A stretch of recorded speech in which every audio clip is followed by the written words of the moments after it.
السلام عليكم، مرحبا بكم بودكاست جديد من زهير بودكاست. دابا إلا قلت لكم هاد القضية ما غاديش تيقوني، هو أن هاد البودكاست هذا اللي دابا تنسجل ديجا سجلتو وما في الآخر ملي ساليت 11 دقيقة وأنا تنهضر، في الآخر تنلقى بأنني ما سجلت والو. والله إلا شدتني البكية. المهم ماشي مشكل. غادي نعاودو دابا، تنعاودو ما عندي ما ندير. دونك شنو بغيت نقول لكم؟ تلفت كاع. دونك كيما بغيت نقول لكم بان شحال هادي ما درت شي بودكاست في القناه. دونك سمحوا لي، كنت وعدتكم ان انا نبقى ندير بودكاستات بزاف، ولكن الحمد لله دابا ان شاء الله رجعنا غادي نديرو بودكاستات كل نهار ان شاء الله.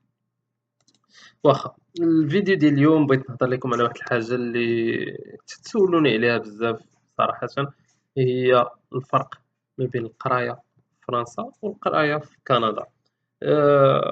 بحكم انني ديجا قريت في فرنسا ودابا خدام في كندا، آه، غنشارك معكم زعما التجربه ديالي، الحوايج اللي شفت، الحوايج اللي عاودوا لي عليهم، الحوايج اللي زعما عشتهم ولا سمعت عليهم. عن هادشي بالنسبة للدراسة في فرنسا، بالنسبة للدراسة في كندا. دونك يلا نبداو ندخلو في صلب الموضوع بدون لغة خشب. ما عرف مالي دايرة دابا 11 45، ما عرف بحال اللي واكل شي حاجة، المهم ماشي مشكل. دونك دونك أول حاجة ما بين فرنسا، الفرق زعما المفارقات اللي ما بين فرنسا وكندا هما هما الفلوس. كيما تعرفوا في فرنسا التعليم رخيص بزاف، اللي شي تقريبا راه فابور. كاين الجامعات اللي هما فابور، وكاين المدارس العليا اللي هما فابور. دونك هذا امتياز كبير بالنسبة لفرنسا، حيت تيوفر عليك بزاف د الحوايج، تولي زعما مكافي غير مع الكرا ومع الماكلة مع الترونسبور. دونك بالنسبة للقراية تكون هاني، زعما داكشي فابور. كاين مدارس اللي هما بالفلوس في فرنسا، ولكن زعما الأغلبية زعما تيكون عندك لو شوا أنك إلا بغيتي تقرا بفلوس ولا تقرا فابور. أما كندا لا، كندا العكس، كندا كلشي بالفلوس، كلشي بالفلوس. دونك ابتداء من السيجيب كلشي بالفلوس. السيجيب هو الكوليج هنايا، ولكن ماشي الكوليج اللي عندنا حنا في المغرب ولا في فرنسا.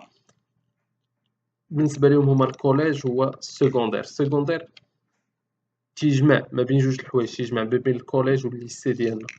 مورا السكوندير كاين السيجيب، ومورا السيجيب كاينه الجامعة. السيجيب تقدر تعتبرو بحال ليستيا ولا التكوين المهني، واحد لا فورماسيون اللي فيها عامين 3 سنين تتوجدك انك تمشي لسوق الشغل ديريكتومون.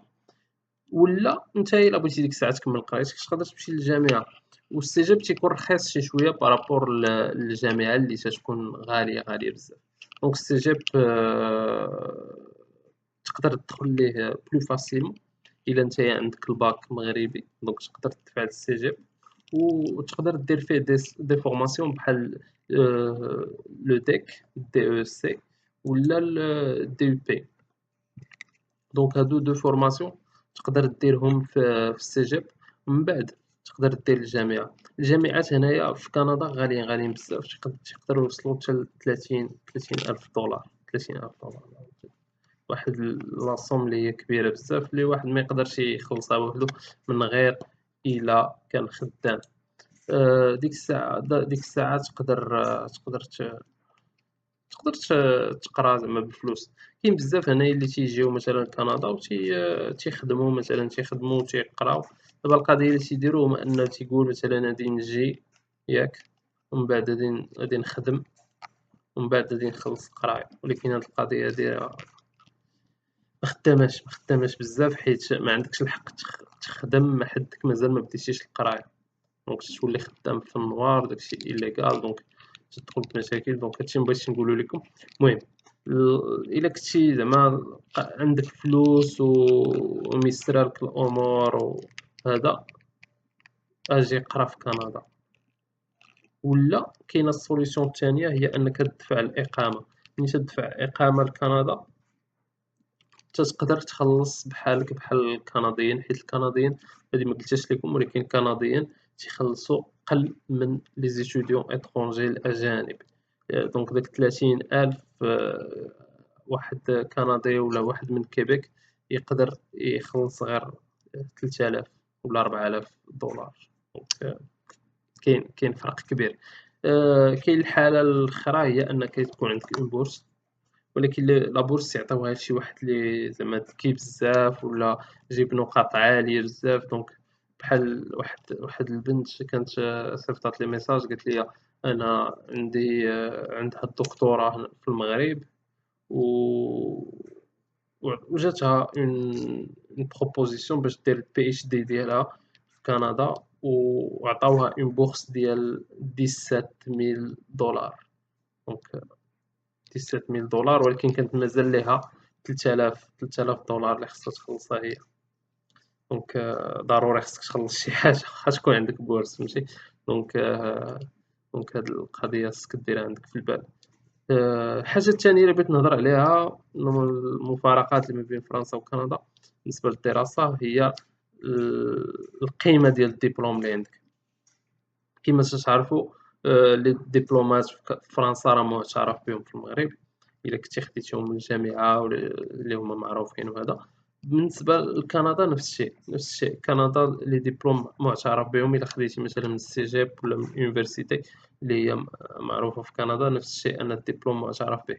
غير هو المشكل اللي كاين هو ان لي ديبلوم ديالك ديال المغرب خصك تقلب لهم على ليكيفالون ولا الحاجه اللي مساويه معاهم هنايا في كندا، حيت السيستم هنا في كندا مختلف بزاف. كنت درت واحد الفيديو في القناه ديالي الاخرى لزهير ادم، كنت درت واحد الفيديو على كيفاش تحسب النقاط ديالك باش تعرف راسك واش تقدر تهاجر لكندا ولا لا. وفي نفس الوقت عطيتكم واحد الرابط كاين في الديسكريبسيون فيه لا ليست ديال لي فورماسيون اللي كاينين في كندا وليكيفالون ديالهم في ليترونجي، ستادير في المغرب، فرنسا، الجزائر، تونس، ليبيا، موريتانيا وزيد. دونك وحتى الدبلومات ديال فرنسا راه هما نفس الشيء، راه خصك ليكيفالونس هنا في كندا. الا ما لقاوش لهم ليكيفالونس ضربك تران. وبعض المرات تيقولوا لك خصك تزيد تقرا واحد شي شويه باش عاد تاخذ ديبلوم تا.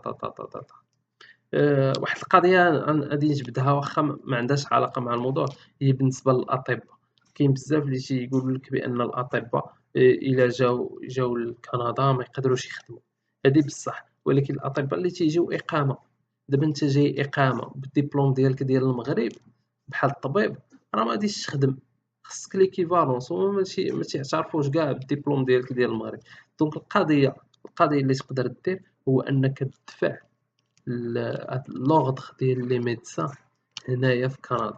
عندهم واحد لو سيت تقدر تدفع ليه، وديك الساعة إلا قبلوك تقدر تيجيبوك كوم ان ميدسان. ديك الساعة تقدر تيكزارسي سون بروبليم، ما عندك حتى شي مشكل. ولكن انت جاي عن طريق الإقامة دونك ما غاديش يخدموك ديريكتومون، خصك دير ليكيفالونس. ولكن إلا جا نتايا السبيطارات هداك لورغانيزم ديال لي ميدسان في كندا هو اللي عيط ليك، ديك الساعة نتايا تقدر تخدم ديريكتومون. وكما تعرفوا هنايا الأطباء راه تيوصلوا ل 240,000 دولار للعام. خليكم تحسبوا شحال تيشد في الشهر. دونك كما قلت لكم الحاجه الثالثه اللي بغيت نهضر عليها هي الخدمه. بالنسبه لفرنسا ملي تكون طالب تقدر تخدم، في كندا نفس الشيء، ملي تكون طالب تقدر تخدم.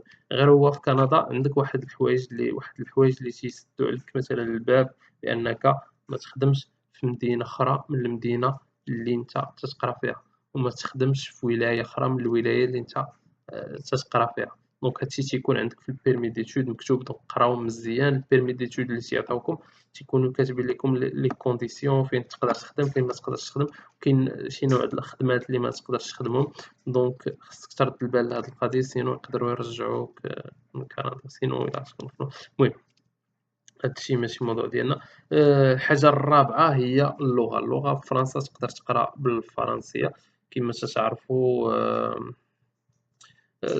فرنسا أغلبية ديال الجامعات تيقراو بالفرونسي، من غير إلا لقيتي بعض المواد اللي تيكونوا بالونجلي، كاين اون جينيرال تيكون كلشي بالفرونسي. من غير كاين دي زيكول دو كوميرس واقيلا جو بونس تيقراو بالونجلي مي سي غار سي تري غار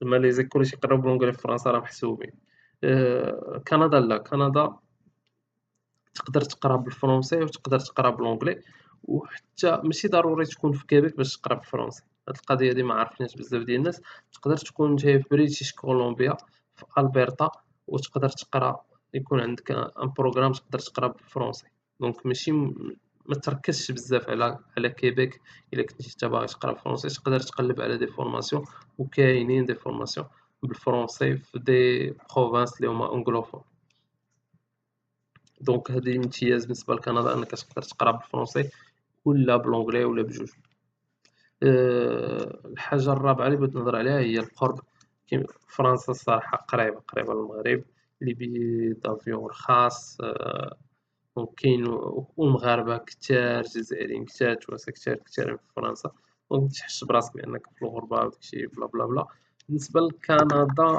كندا كاين البعد والبعد تيعني بأن البيئة غالي بزاف وما تقدرش تبقى تمشي للمغرب ديما بحال اللي الا كنتي في فرنسا ولا في اوروبا اون جينيرال دونك هاد القضيه هادي مهم كاين اللي تيشوفها سلبيه كاين تيشوفها ايجابيه مم، على حساب نتا واش عزيز عليك المغرب ولا لا الحاجه واحد جوج ثلاثة أربعة خمسة الحاجة السادسة وما قبل الأخرى هي ناسيوناليتي بالنسبة لفرنسا أنا تجيني ناسيوناليتي ديال فرنسا سهل من ناسيوناليتي ديال كندا علاش زوير تقول هادشي حيت في فرنسا هاد القضية ما عارفينهاش بزاف ديال الناس هو أنك إلا قريتي عامين متابعة في فرنسا وخديتي ان ديبلوم وموراها بديتي تخدم عندك ان سيتوياسيون ستابل ولا بديتي اون اوتر فورماسيون تقدر تدفع الناسيوناليتي إيه وي هاد القضية هادي معرفينهاش دونك تقدر تاخد ناسيوناليتي فرنسا في 3 سنين الحالة بالنسبة لكندا لا كندا شوية صعيبة كندا ملي تكون طالب خصك حتى تكمل قرايتك موراها عندك بيرمي ديتود داك بيرمي ديتود مي فوالا ملي تتسالي قرايتك داك بيرمي ديتود تدفع به الإقامة لا ريزيدونس بيرمانونت ملي تدفع الإقامة سيدي خصك 3 سنين ونتا مقيم هنايا في كندا عاد تقدر تدفع لا سيتوينتي ديك الساعة ملي تدفع السيتوينتي تيعتبروك بأنك وليتي كندي دونك يعني هادشي إلا قريتي سوبوزون كون المينيموم أنك جيتي لكندا باش تقرا غير عام واحد دونك مورا داك العام تدفع باش تاخد الإقامة دونك تتساين 4 سنين مينيموم 4 سنين ولا 4 سنين ونص بحال هكاك باش تقدر تدفع الناسيوناليتي فوالا حتى فرنسا ملي تدفع الناسيوناليتي راه تتساين تقريبا 6 شهور حتى العام وكاين واحد بروسيدور كاين دي زونتروتيان كاين تيست دو فرونسي بلا بلا بلا دونك كاين دونك او مويان فرنسا 3 سنين كندا 4 سنين اخر حاجه بغيت نهضر عليها هي الخدمه دونك بالنسبة لينا كاملين الخدمة مهمة أن حنا كاملين من تتبغي تمشي تقرا مثلا برا راه الهدف ديالك هو أنك موراها تخدم عادي زعما أغلبية متيبغيش يرجع للمغرب ولا لبلاد داك الجزائر تونس تيبغي يبقى في داك البلاد اللي قرا فيها أنه يخدم فيها دونك بالنسبة لفرنسا ملي تكون يلاه خديتي الدبلوم صعيب تلقى خدمة علاش حيت ما عندكش اكسبيريونس ما خصهم يثيقوا فيك وهذا دونك خصك تكون تتمحن شي شويه ولكن من بعد راه تقدر تلقى ماشي امبوسيبل بالنسبه لكندا العكس كندا الخدمه فيها موجوده وتقدر تلقى خدمه بلو فاسيلمون علاش حيت كندا كبيره بزاف والخدمه كاينه بزاف والناس قلال دونك هما داكشي علاش تيعيطوا على المهاجرين بزاف حيت كندا محتاجه المهاجرين باش يخدموا ومحتاجين المهاجرين اللي هما كومبيتون اللي عندهم شهادات عليا فهمتيني ما محتاجينش مهاجرين اللي تيخدموا مثلا باليد ولا هذا محتاجين اكثر مهندسين اطباء آه، آه، دي شيرشور محتاجين هاد الناس هادو بزاف دونك ما غاديش تمحّن بحال في فرنسا. هو غادي تمحّن إلا مشيتي لشي مدينة كبيرة مثلًا. كاين بزاف مثلًا تيقرا وتيبغي يخدم في مونريال من الأول، أنت يلاه خديتي الدبلوم أصاحبي سير لشي مدينة صغيرة ياك، قلّب تماك على خدمة، خدم واحد العام، عامين، 3 سنين ومن بعد رجع لمونريال. ديك الساعة تخدم بصالير اللي هو مزيان في مونريال وما تجيكش حيت مونريال راه غالية. وتجيكش الحياة غالية، وفي نفس الحاجة زعما ترجع للمدينة اللي كنت أنت باغي تمشي ليها. وإلا كنتي عاوتاني في أونتاريو مثلًا مقاطعة أونتاريو، ما تمشيش لطورونطو من الأول، أنت يلاه خديتي الدبلوم ديالك سير لشي مدينة مثلًا صغيرة، خُذ التجربة ومن بعد رجع لطورونطو. فوالا، هادشي اللي بغيت نقول لكم. دونك هادو هما الحوايج اللي بانوا ليا مهمين زعما الفرق ما بين فرنسا وكندا. دونك شاركوا معايا الآراء ديالكم، الحوايج اللي جاوكم نتوما، شي حوايج اللي نسيتهم ما قلتهمش، ولا حوايج بغيتو تعرفوهم أكثر على الفرق ما بين فرنسا وكندا. والبودكاست يزيد يسالي هنا. شكرا لكم بزاف. بسلامة. تشاو تشاو.